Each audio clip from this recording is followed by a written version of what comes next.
વલસાડ જિલ્લામાં ધોધમાર વરસાદ છે। વાપીમાં ધોધમાર વરસાદથી પાણી સ્ટેશન રોડ ચલા વિસ્તારોમાં પાણી ભરાયા છે।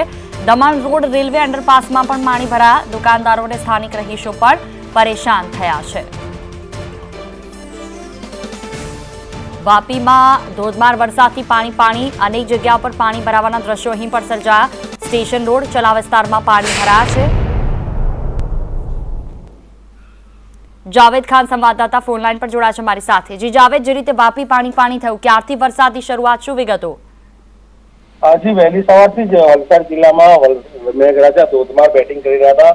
વાપીમાં માત્ર 2 કલાકની અંદર 4 ઇંચથી વધુ વરસાદ ખાબકતા વાપી શહેરના જે અલગ અલગ વિસ્તારો છે ત્યાં પાણી ભરાયા હતા। મહત્વની વાત એ છે કે વાપી શહેરના ચલા, સ્ટેશન રોડ, વાપી મુખ્ય બજાર અને વાપી નગરપાલિકા વિસ્તાર જે છે ત્યાં પાણી ભરાતા જે છે લોકોને વહેલી સવારે ભારે હાલાકીનો સામનો કરવો પડ્યો હતો। તો બીજી તરફ જે છે વાપી નગરપાલિકાએ પ્રી મોન્સૂન કામગીરી કરી છે, એ પ્રી મોન્સૂન કામગીરીમાં